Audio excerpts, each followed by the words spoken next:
अस्सलाम वालेकुम दोस्तों, कैसे हैं आप लोग। उम्मीद करती हूँ कि आप लोग बहुत अच्छे से होंगे। तो मैं आपको वेलकम करती हूँ हमारे यूट्यूब चैनल इर्तिका किचन में। और आज हम जो बनाने जा रहे हैं थोड़ा सा एक मज़े की चीज़ है, जिस तरह के ढाबा स्टाइल में आप लोग खाते होते हैं रेस्टोरेंट में दाल को।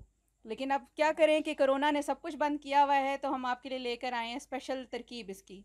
इसके अज्जा मैं बताती चलूँ आपको कि हम इसकी प्रिपरेशन के लिए इसमें 4 टमाटर यूज़ करेंगे, 3 अदद प्याज, थोड़ी सी अदरक, लहसुन, तकरीबन इसके 4 से 5 क्लोव्स आप ले सकते हैं। अगर बड़े साइज़ के हैं तो ठीक है, तो 2 भी हो जाएंगे। अगर नॉर्मल साइज़ के हैं तो 4 से 5। थोड़ा सा हरा धनिया गार्निशिंग के लिए, 4-5 सब्ज़ मिर्चें, लेमन फॉर गार्निशिंग।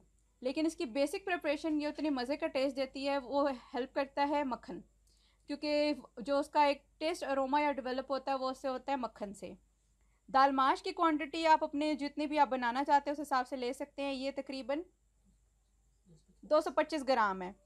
इसके अलावा ये गार्निशिंग का हमारे पास मटेरियल मौजूद है। जितना ये मटेरियल हमने रखा है वही आपको चॉप फॉर्म में इस तरह से मिल जाएगा। कटिंग करके हमने जो टमाटोज़ हैं वो क्यूब फॉर्म में रख दिए हैं। इसी तरह से जो हमारा प्याज है, अनियन है, उसको भी हमने चॉप फॉर्म में रख दिया है। बाकी जो दीगर मसाला जाते हैं वो हम आपको साथ साथ ऐड करके दिखाएंगे। तो बाकी अगर आपका कोई इसमें अपनी राय देना चाहें कि दाल मखनी आप लोग किस तरह की पसंद करते हैं, वो आप ज़रूर दीजिएगा। हम चलते हैं टुवर्ड्स प्रिपरेशन इसकी। हम प्रिपरेशन कर रहे हैं। चूल्हा हमने थोड़ा धीमी आंच पे पहले रखा है कि ऑयल थोड़ा सा गर्म हो जाए। ये हम 4 बड़े चम्मच जो हैं ऑयल डाल रहे हैं। अपने बर्तन जो इस्तेमाल करें उनको बहुत एहतियात से सफाई के साथ इस्तेमाल करें, और आजकल की जो सिचुएशन है उसमें बहुत ध्यान रखें इस चीज़ का। ये हम अभी ऑयल के बाद इसमें ऐड करेंगे सबसे पहले चॉप्ड लहसुन। ठीक है, इसको बारीक बारीक हमने चॉप कर लिया है। जो बेसिक इंग्रेडिएंट होता है किसी भी चीज़ में, गार्लिक का बहुत बड़ा इम्पैक्ट होता है, चाहे आप पाउडर्ड फॉर्म में डाल लें, लेकिन रिकमेंडेड यही होता है कि चॉप्ड कर लें या जिस तरह क्लोव स्टाइल में आप इसको ऐड कर लें। जब ये सिजलिंग इफ़ेक्ट में आ जाएगा तो उसके बाद हम इसमें ऐड करेंगे प्याज को। चॉप फॉर्म में हमने ये प्याज इसमें ऐड कर दिया है।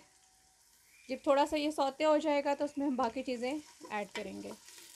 सौते करने के बाद जब ब्राउन प्याज जो है इस पोजीशन पे आ जाए कि वो थोड़ा सा लाइट ब्राउन हो जाए, तो उसके अंदर हम चॉप टमाटोज़ यानी कि टमाटर जो हमारे थे तकरीबन 4 अदद, वो हम इसमें ऐड कर लेंगे।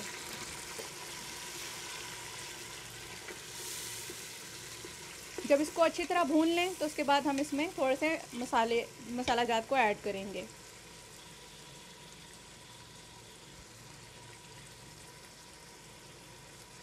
दो चम्मच बड़े लाल मिर्चें हम इसमें ऐड करेंगे, और अपने हस्बे ज़ायका आप इसको रख सकते हैं। कोशिश करें कि इन चीज़ों को थोड़ा सा दरमियाना रखें, क्योंकि बाकी जो सब्ज़ मिर्चें हैं वो उसके अंदर ज़्यादा इसका टेस्ट डेवलप करेंगी।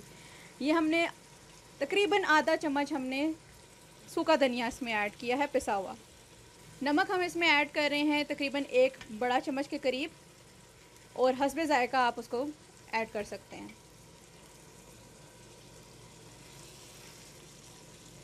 इसमें हम ऐड करने लगे हैं थोड़ी सी हल्दी, ताकि इसका रंग जो है वो बिल्कुल वो ढाबे वाली के मुताबिक गोल्डन सा येलो सा नज़र आएगा। इसको भूनने के लिए एक थोड़ी छोटी सी टिप है कि हल्का सा इसमें आप पानी ऐड कर लिया करें, तो टमाटर जो है वो ज़रा जल्दी से नरम पड़ जाते हैं और हांडी जो है वो अच्छी तरह से भून ली जाती है। या इसका एक और तरीका है कि इसको थोड़ी देर के लिए आप धीमी आंच पे ढाँप के रख दें, तो दम पे ये टमाटर जो है वो अच्छी तरह से नरम पड़ जाएंगे। आप देखें टमाटर जो हैं वो नरम हो चुके हैं। मसाले को अच्छी तरह भूनेंगे तो उतना ही अच्छा जायका बनेगा। अब भुने हुए मसाले में हम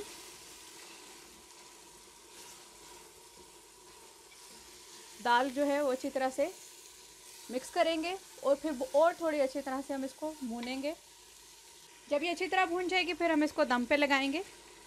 अब आप देखें कि किस तरह से दाल जो है वो सॉफ्ट हो गई है और कलर इसका निखर के सामने आ गया। हम आपको करीब से भी थोड़ी सी इसके दिखाते हैं।